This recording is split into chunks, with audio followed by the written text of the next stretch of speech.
So guys welcome to आज के नए एपिसोड के अंदर। तो फाइनली गाइस आज हम बहुत ज़बरदस्त, बहुत खतरनाक, बहुत इमेजिंग एपिसोड होने जा रहा है, क्योंकि हमारे पास एक ऐसी डायनेमिक पर्सनालिटी बैठी है जिनके बारे में आप सोच कर आपको दिमाग काम नहीं करेगा, क्योंकि आज इतने हार्ड क्वेश्चन होने वाले हैं। क्योंकि आज सर हाँ जी, आज बहुत ही खतरनाक एपिसोड होने जा रहा है। और आज मतलब हर एक क्वेश्चन जो भी आपके हमने कल कमेंट बॉक्स के अंदर आपके काफ़ी सारे क्वेश्चन पढ़े थे, उनके अंदर काफ़ी लोगों ने क्वेश्चन कर रखा थे, सर ये चीज़ वो वाकई रह गई वो, तो मेरे सारे क्वेश्चन दिमाग में। और आज हम बात करने वाले हमारे रितेश सर से। जी हाँ, जो कि महाराष्ट्र से बिलोंग करते हैं। रितेश सर कैसे हो?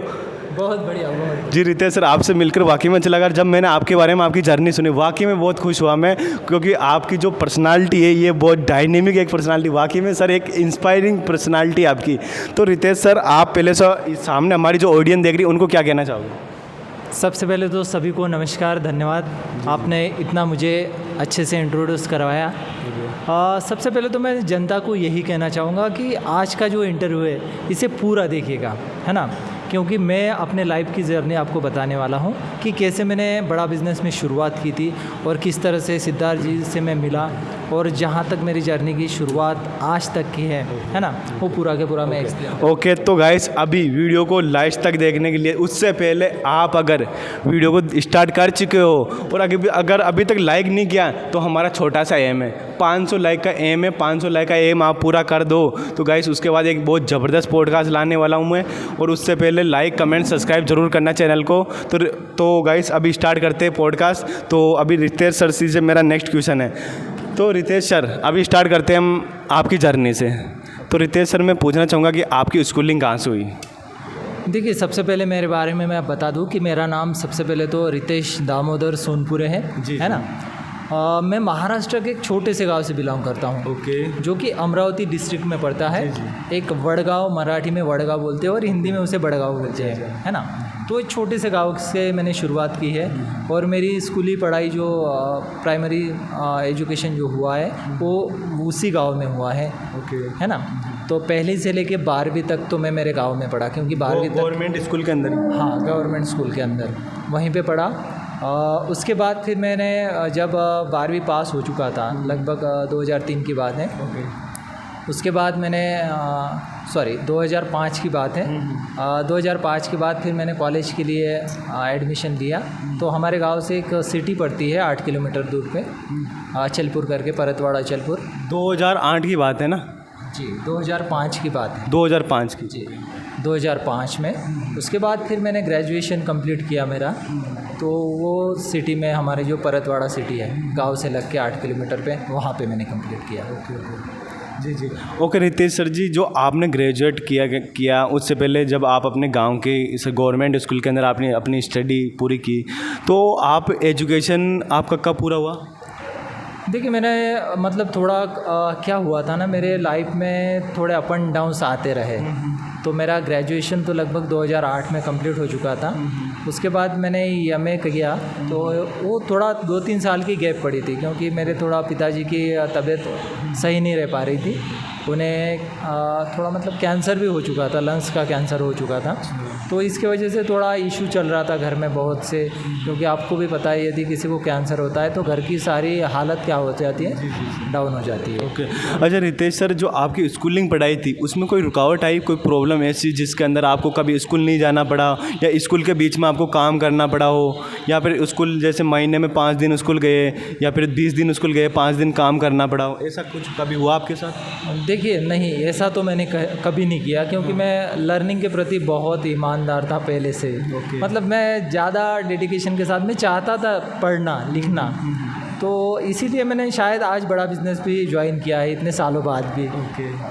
कॉलेज ख़त्म होने के बाद भी यदि मैंने बड़ा बिज़नेस किया तो कहीं ना कहीं लर्निंग इसमें मुझे दिखाई दे रही थी कि मैं आगे और पढ़ सकता हूँ, मतलब बिज़नेस के लिए पढ़ सकता हूँ मगर मैं पढ़ सकता हूँ।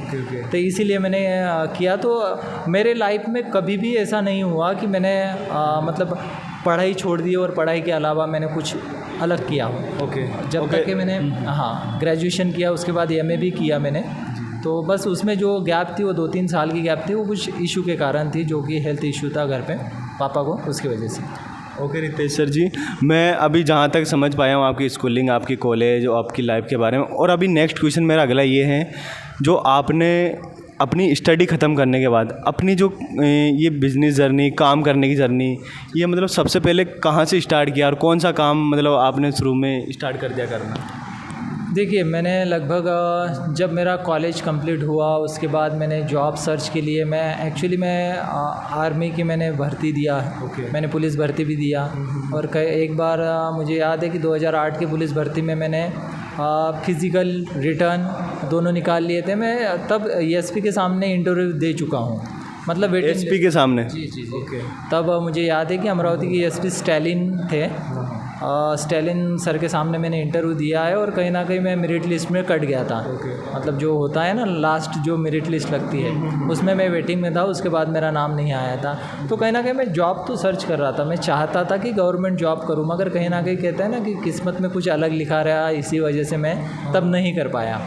तो उसके बाद भी मैंने कुछ प्रयास किए। बाद में फिर मैंने ये सोचा, खुद को रियलाइज़ किया कि यार यदि कुछ करना है तो खुद का कुछ किया जाए, क्योंकि कहीं ना कहीं जॉब करना, गवर्नमेंट जॉब ही क्यों ना हो, मगर कहीं ना कहीं एक इंसान दबाव में रहता है। नौकरी करना मतलब दबाव में जीता है इंसान, और मैं कभी नहीं चाहता था कि मैं दबाव में जीऊँ किसी के।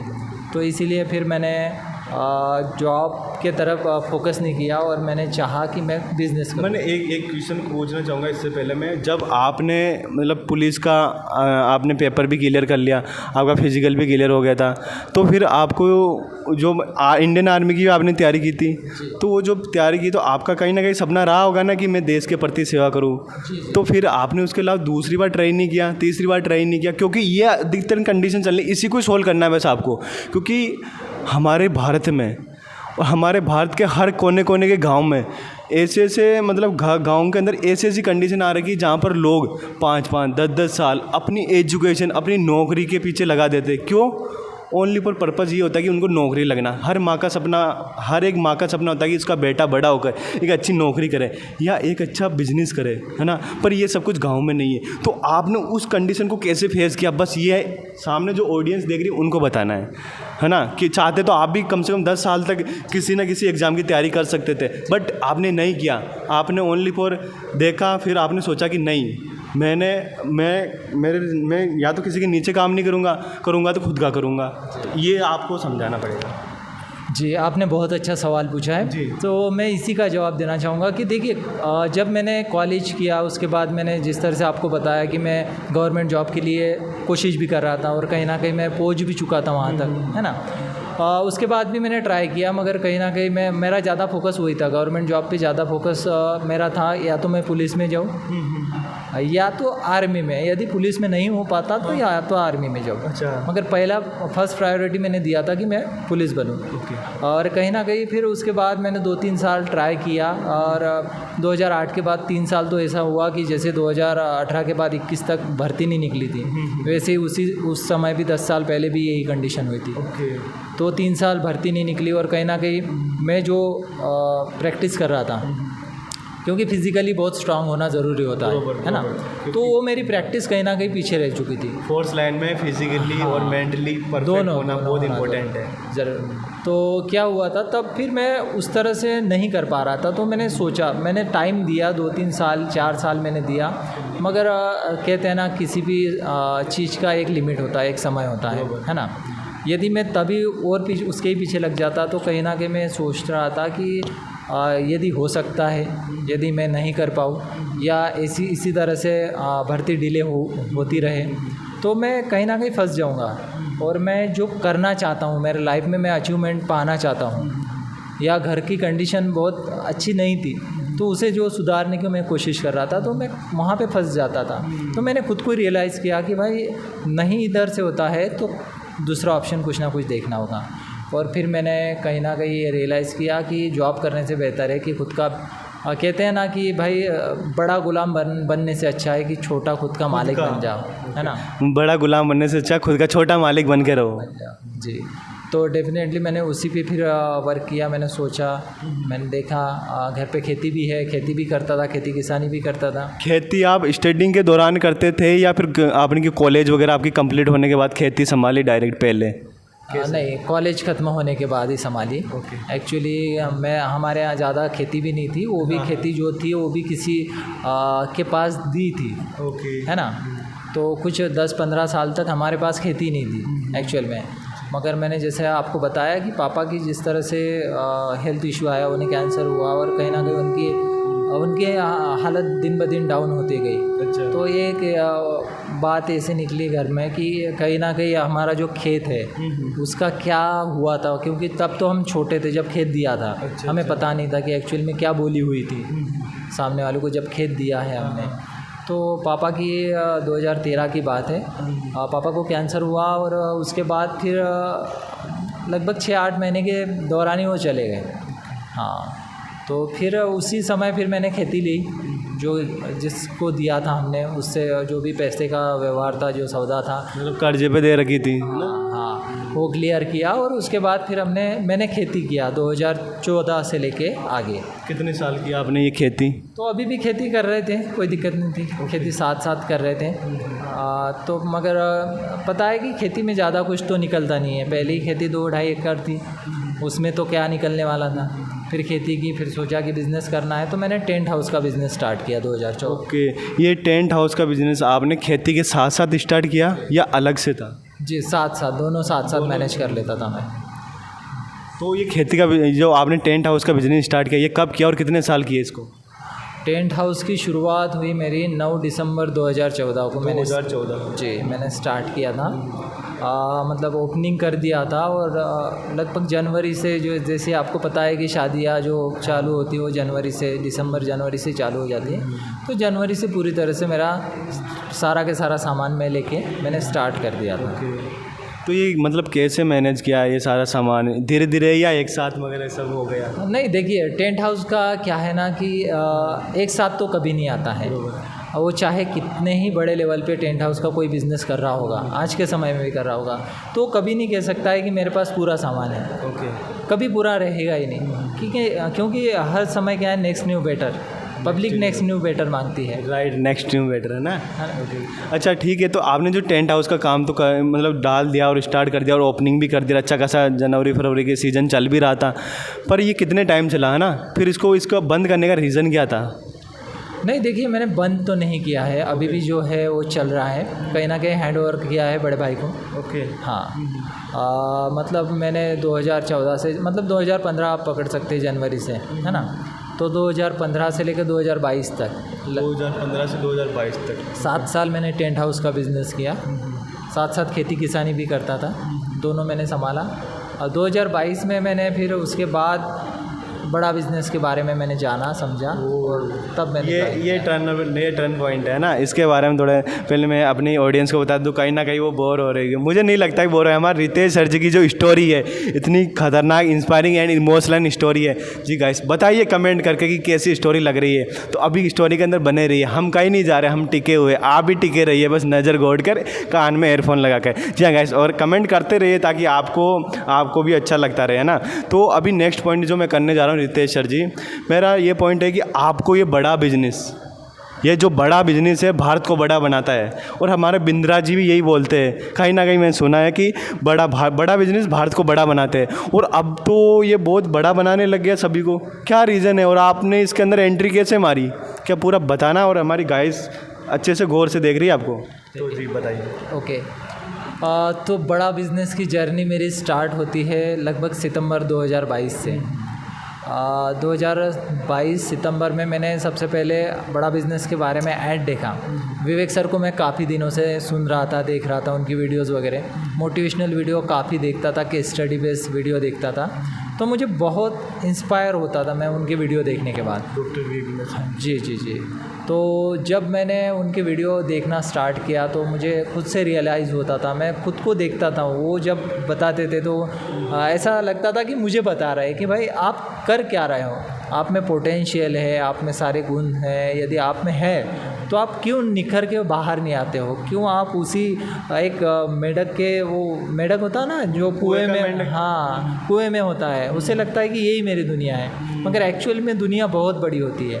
इसी तरह से एक इंसान, एक नॉर्मल इंसान जो होता है ना, एक कॉमन इंसान, वो क्या समझ लेता है, वो सोच लेता है कि यार मैं जो कर रहा हूँ ना यही मेरी दुनिया है, मगर वास्तविकता में बहुत अलग होती है दुनिया। इसके अंदर एक पॉइंट ऐड करना चाहूँगा कि वाकई में एक इंसान को, और एक जो भी एक अभी की एज का जो स्टूडेंट है उनको वाकई में अपने अंदर की शक्ति का पता नहीं होता है कि मैं कितना बड़ा आदमी हूँ और मेरे अंदर क्या करने की क्षमता है।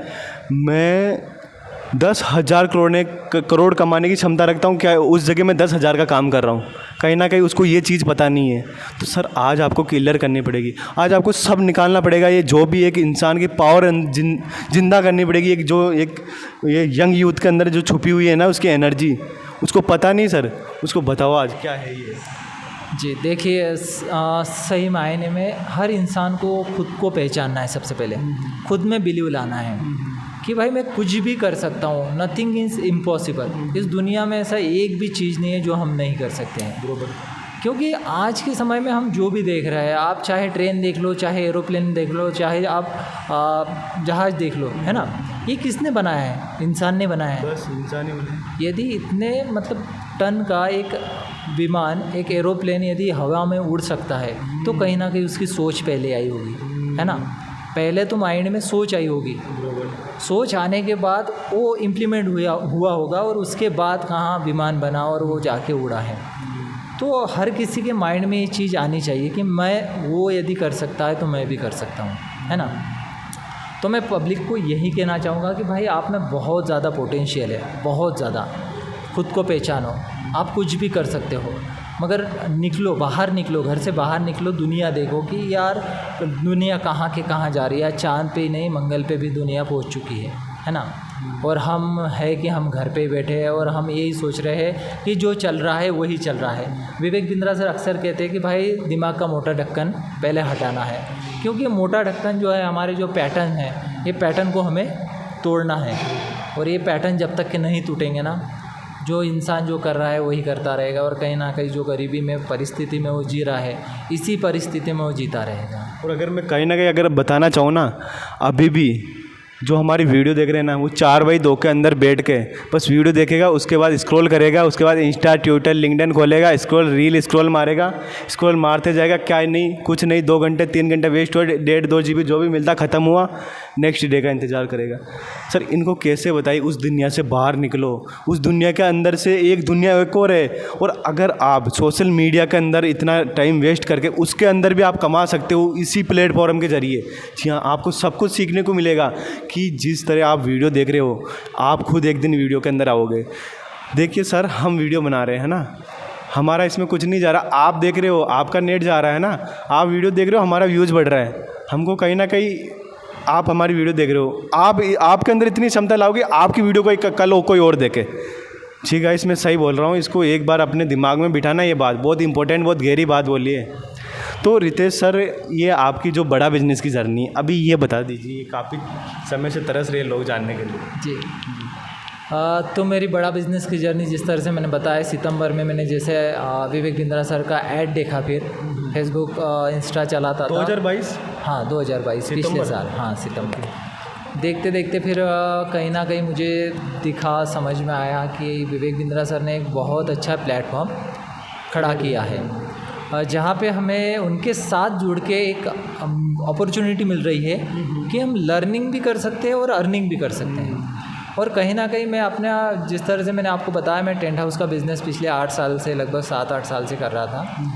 तो वहाँ पे हार्ड वर्किंग बहुत ज़्यादा थी और कहीं ना कहीं जितना मेरा माइंड था, है ना, उतना तो मैंने अपने बिज़नेस को स्केल कर लिया था।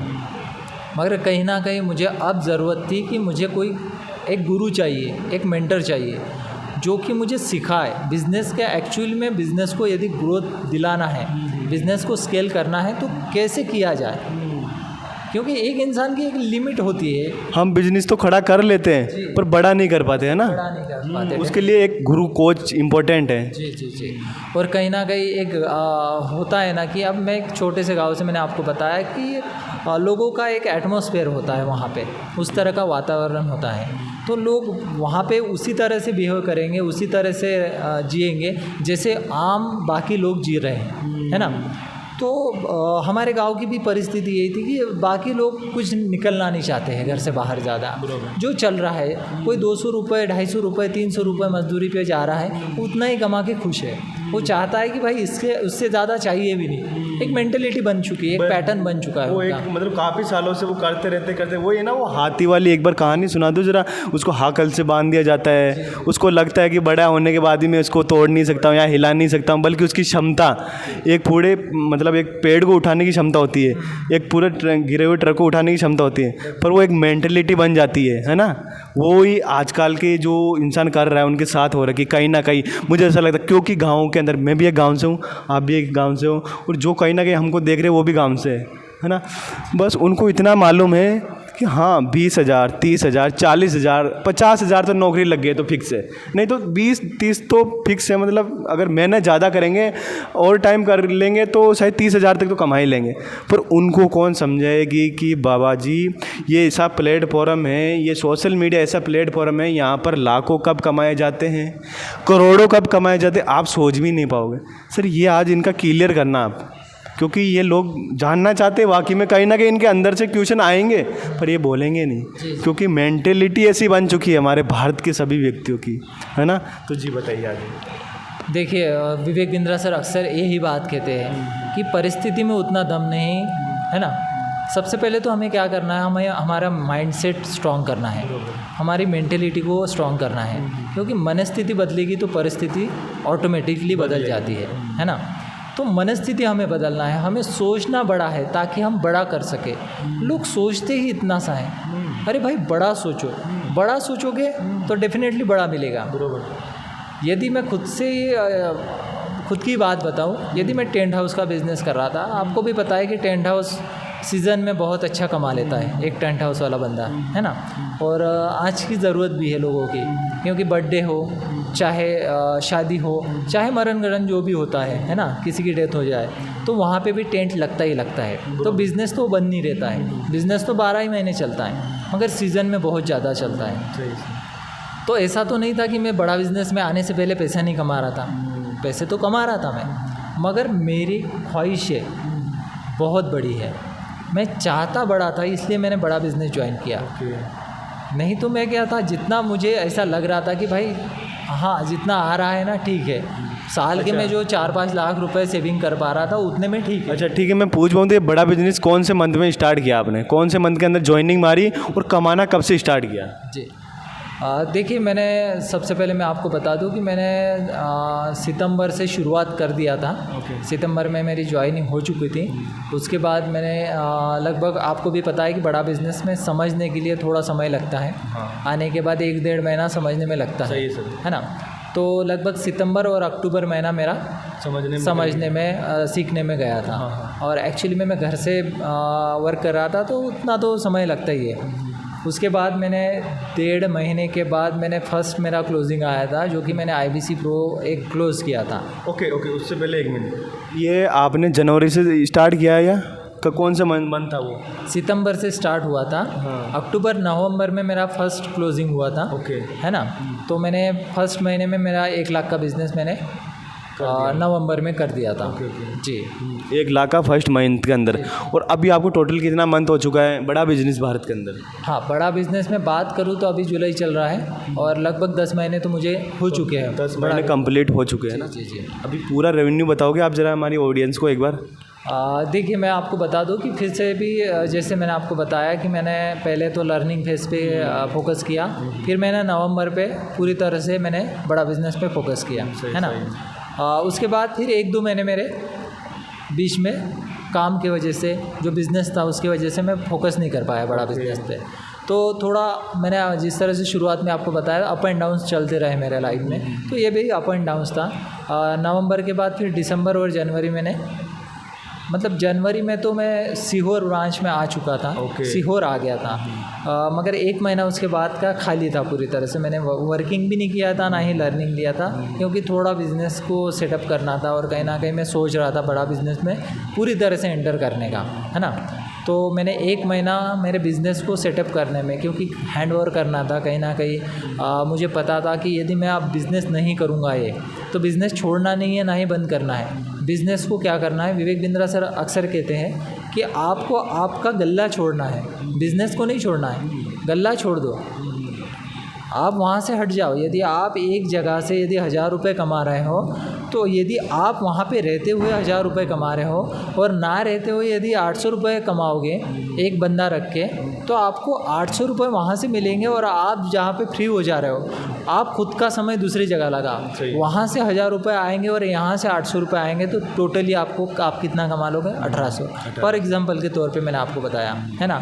तो मैंने यही बात विवेक बिंद्रा सर का जिस तरह से BCP इवेंट मैंने अटेंड किया था, तो मैं समझ गया था कि कहीं ना कहीं मुझे गल्ला छोड़ना है, मेरे बिज़नेस को छोड़ना है और मेरे जगह पे मुझे वर्कर बढ़ा देना है।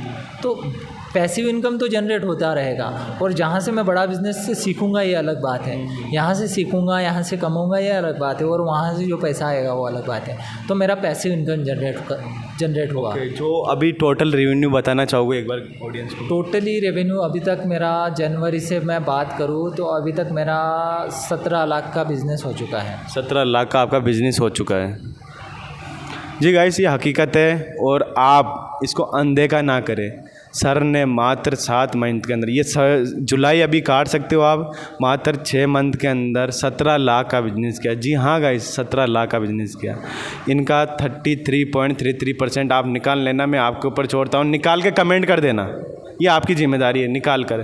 ठीक है, तो रितेश सर जी अभी IBC एक आप जो आए थे IBC के तौर पर आए थे, अभी सुनने में आ रहा कहीं ना कहीं IBC बंद हो चुका है, उसकी जगह कुछ नया चला है, तो वो नया क्या चला बता दो फटाफट, क्योंकि ऑडियंस कब से ये सुनने को तरस रही है। ओके, देखिए सबसे पहले तो बता दो कि विवेक बिंद्रा सर ने IBC बिजनेस मॉडल पूरी तरह से बंद कर दिया है ना, ये पूरी तरह से बंद हो चुका है। अब जो हमारा नया प्रोडक्ट कहे, प्रोग्राम कहे, एक नया प्लेटफॉर्म मिला है लोगों को, वो है बिलियनियर ब्लूप्रिंट। बिलियनियर्स ब्लूप्रिंट, वाह, सुनने में बहुत अच्छा लग रहा है। मतलब बिलियनियर्स नाम आ रहा, कहीं ना कहीं कुछ राज है इसके पीछे, क्या बताओगे ऑडियंस को? देखिए जिस तरह से इसके नाम में ही अर्थ छुपा है ना, अर्थ छुपा, अगर समझदार हो तो उसके लिए इशारा ही काफ़ी है। जी जी जी जी, समझदार होगा तो समझ जाएगा कि बिलियनियर्स का मतलब क्या होता है, और बिलियनियर्स लोगों की ब्लूप्रिंट जो है, तो ब्लूप्रिंट क्या है ना, वो समझ जाएंगे। फिर भी यदि नहीं समझते हैं तो मैं उनको समझा देता हूँ। अरे कोई नहीं, समझा दीजिए सर, ये हमारी ऑडियंस है ना, बड़ी नाजुक ऑडियंस है ना, जो देख रहे थे ना सामने, बड़े प्यार से देख रहे हैं सर आपको, है ना, आपके मुंह से सुनना चाहते, तो सुना दीजिए सर। देखिए बिलियनियर ब्लूप्रिंट का अर्थ ये है कि बिलियनियर्स जो कि आज के समय में हमारे इंडिया के टॉप मोस्ट जो बिलियनियर प्रोफेसर बोलो या जो इंडस्ट्रियल लोग हैं, जो कॉर्पोरेट इंडस्ट्री के लोग हैं, जिनकी बड़ी बड़ी इंडस्ट्रियां हैं, है ना, अरबपति, जो अरबपति है ना, इन्होंने इनके बिजनेस को बड़ा करने में, है ना, जो स्ट्रैटेजी यूज़ की है, जो फ्रेमवर्क्स यूज़ की है, जो एरो मॉडल्स उन्होंने यूज़ की है, उसकी उन्होंने ब्लूप्रिंट पूरी तरह से तैयार करके दी है। और वो चाहते हैं कि उन्होंने जिस तरह से अपने बिज़नेस का नेटवर्क इतना ज़्यादा अच्छे से फैलाया है, जैसे हमारे साथ बात करूँ तो बिलियनियर प्रोफेसर जो जुड़े हैं, इसमें सबसे पहला नाम मैं आपको बताना चाहूँगा, जो कि है हमारे अमूल के मैनेजिंग डायरेक्टर RS सोधी जी। RS सोधी जी, जी जी, अमूल दूध जो कि भारत में काफ़ी प्रचलित है अभी। अमूल के जो मैनेजिंग डायरेक्टर RS सोधी जी की मैं आपको बात बता रहा हूँ, ये हमारे साथ प्रोफेसर एज अ प्रोफेसर जुड़े हैं, जो कि आपको पता ही होगा कि जहाँ तक आज के समय में अमूल दूध एक अपने आप में ब्रांड है। बराबर, अमूल दूध अपने आप में काफ़ी बड़ा ब्रांड बन चुका है। जी जी जी, तो उन्होंने एक छोटे से गांव से जब शुरुआत हुई थी अमूल दूध की, है ना, तो आज के समय में उन्होंने इतना बड़ा खुद का नेटवर्क कैसे फैलाया। आज अमूल दूध हर कोई, बच्चे से लेकर तो बूढ़े तक हर कोई जानता है ना, अमूल दूध का। तो उन्होंने कैसे खुद का इतना बड़ा ब्रांड बनाया है, कैसे उन्होंने अपने बिज़नेस को इतने नेक्स्ट लेवल पे ले गए हैं, तो वो जब अपनी स्ट्रैटेजी लोगों को बताएंगे बिलियनियर ब्लूप्रिंट ये प्रोग्राम में, जब लोग हमारे साथ जुड़ेंगे और उनको ये प्रोफेसर जब अपने जर्नी के बारे में बताएंगे, उनकी स्ट्रैटेजी के बारे में बताएंगे, उनके फ्रेमवर्क के बारे में बताएंगे, तो आज के समय में विवेक बिंद्रा सर का जो मिशन विज़न भी है कि वो चाहते हैं कि पूरे भारत में हर घर से एक एंटरप्रेन्योर निकले, हर घर से एक बिजनेसमैन निकले, हर घर से एक व्यापारी निकले। काफ़ी बड़ी, काफ़ी लॉन्ग सोच है सर। अच्छा, ये भी सुनने में आ रहा कि जो हमारे पास जो भारत के करोड़पति जिनको पढ़ाने आ रहे, उनके बारे में लोग पढ़ के, प्रोफेसर पढ़ के IITN MBA उनके अंदर पढ़ा रहे हैं। जी सच है ये? जी डेफिनेटली, ये 100% सच बात है कि बिलीनियर प्रोफेसर जो हमारे साथ जुड़े हैं ना, इनमें से कुछ प्रोफेसरों की case study Harvard university, London के हार्वर्ड यूनिवर्सिटी में पढ़ाई जाती है। वहाँ पे लोग उस यूनिवर्सिटी में पढ़ने जाते हैं, मगर बड़ा बिज़नेस की खासियत ये है कि जिनकी केस स्टडी हार्वर्ड यूनिवर्सिटी में पढ़ाई जाती है वो खुद बड़ा बिज़नेस में पढ़ाने वाले हैं। और ये भी सुनने में आ रहा है बड़ा business doctor Vivek Bindra sir जी के ऊपर भी केस स्टडी हार्वर्ड बना रहा है। जी ये भी सच बात है कि ये केस स्टडी भी बन रही है। तो हमारे साथ ऐसे बहुत से प्रोफेसर है, खुद एक तो विवेक बिंद्रा सर ब्रांड है ना, उन्हें यदि कोई सुनता है देखता है तो अपने आप में उन्हें पता है कि विवेक बिंद्रा सर को देखना सुनना क्या है ना। तो एक तो बात ये होगी, उसके साथ साथ हमारे साथ के बिलीनियर प्रोफेसर जो कि आज नेक्स्ट लेवल की एजुकेशन प्रोवाइड करने वाले हैं बड़ा बिज़नेस में। एक बच्चा यदि MBA करना चाहता है ना, MBA यदि करना चाहता है, आगे बढ़ना चाहता है, खुद का बिज़नेस खड़ा करना चाहता है, या ऑलरेडी उसका बिज़नेस है उसको बड़ा करना चाहता है, तो ये एकमेव प्लेटफॉर्म विवेक बिंद्रा सर ने बनाया है जिसका नाम है बिलीनियर ब्लूप्रिंट। Billionaires blueprints. यहाँ पे यदि एक बंदा आके सीखेगा इन बिलीनियर प्रोफेसर द्वारा तो डेफिनेटली वो 100% मैं आपको बता दूं कि वो सक्सेसफुल हो जाएगा।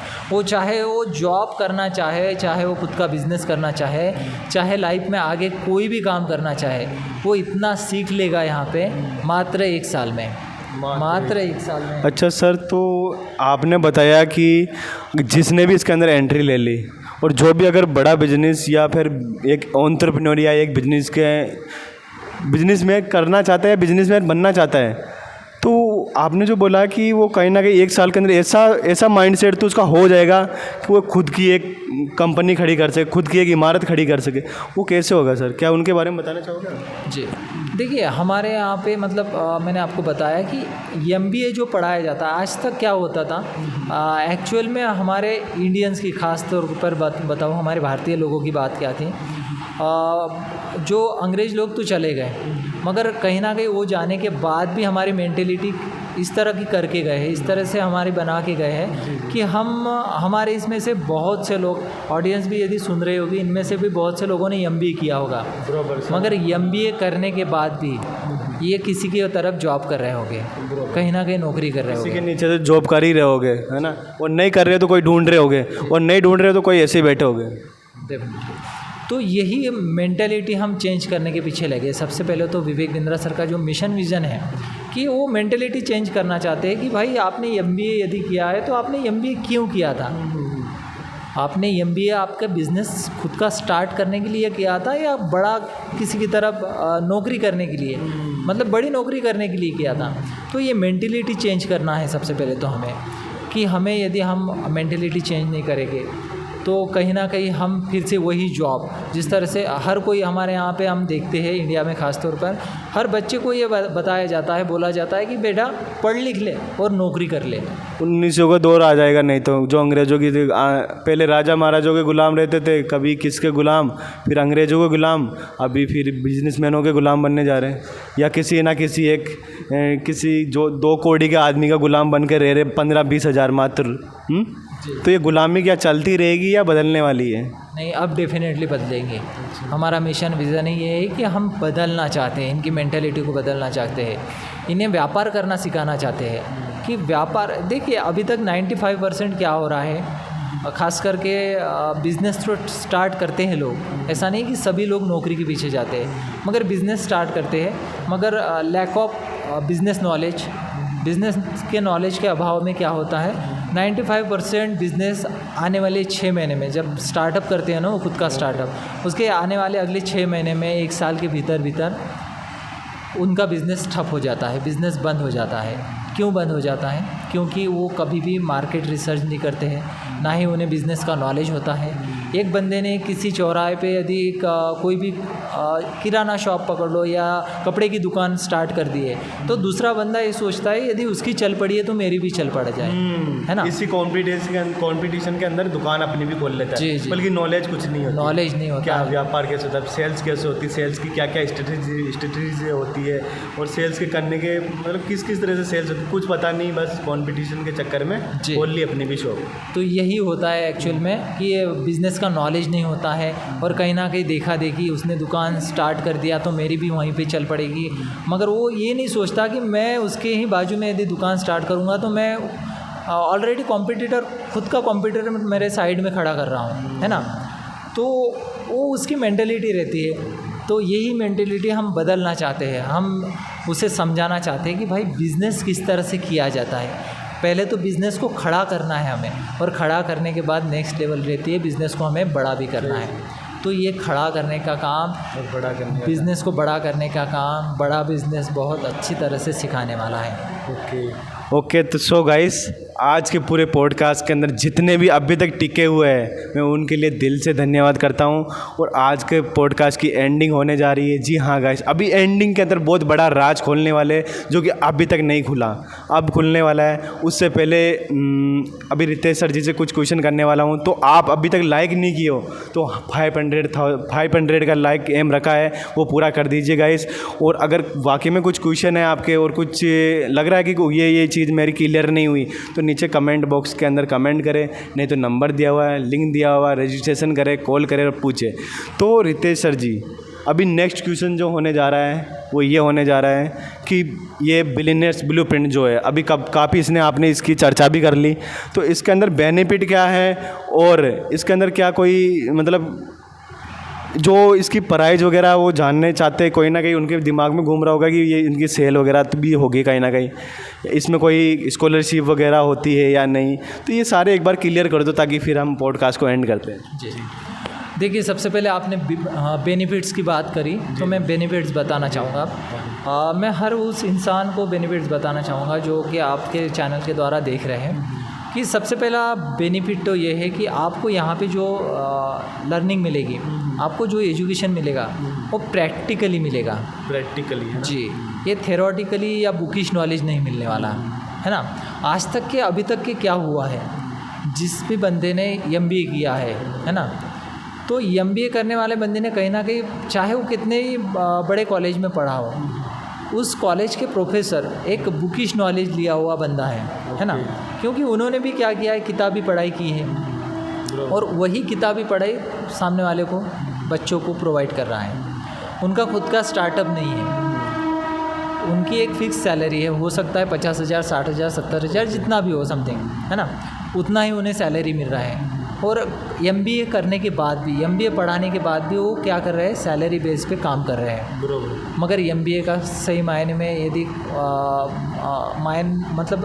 मीनिंग बताऊँ तो MBA का अर्थ ही होता है कि भाई आपको बिज़नेस करना है, खुद का मास्टर की करना है आपको बिज़नेस में, है ना।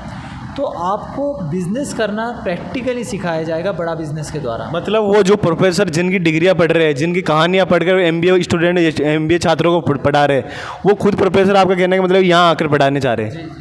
अच्छा, मतलब वो प्रोफेसर खुद आकर लाइव प्रैक्टिकल, थ्योरेटिकल नहीं, बिल्कुल प्रैक्टिकल कि सर्जरी ऐसे होती है, आमने सामने बिठा कर कराएंगे। ओके, तो यही प्रैक्टिकली नॉलेज इनको मिलने वाला है। अब मतलब जिस तरह से मैंने आपको इसके पहले भी बताया, मिलीनियर प्रोफेसर जुड़े हैं, अमूल के आर्य सोदी जी बताएंगे ना कि कैसे नेटवर्क उन्होंने इतना बड़ा फैलाया उनके बिज़नेस का। ओयो के रितेश अग्रवाल है ना, वो बताएंगे कि कैसे उन्होंने खुद की एक रूम भी नहीं है उनकी, मगर कैसे आज 27 से ज़्यादा देशों में ओयो चल रहा है।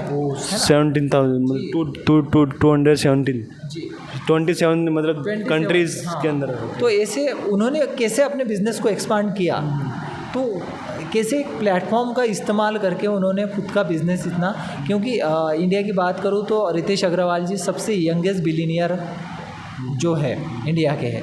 तो वो जब बड़ा बिज़नेस में आने के बाद स्टूडेंट को पढ़ाएंगे कि कैसे मैंने अपने बिज़नेस को एक्सपांड किया, कैसे बढ़ाया, कैसे स्केल किया, कैसे ग्रोथ लाई। जब वो उनका प्रैक्टिकली नॉलेज जब प्रोवाइड करेंगे ना, तो डेफिनेटली आज तक जितने भी MBA कर चुके हैं, इनको उनसे बेहतर नॉलेज बड़ा बिजनेस के द्वारा मिलने वाला है ना। तो ये सबसे पहले तो। अच्छा, इसके अंदर और सुनने को मिल रहा है कि ऐसे 70+ इसके अंदर प्रोफेसर पढ़ाने के लिए आ रहे हैं, और इसके अंदर कुछ स्कॉलरशिप का भी है। क्या है स्कॉलरशिप, समझा दो जी। देखिए 70 से ज़्यादा प्रोफेसर तो पढ़ाने वाले ही हैं, है ना।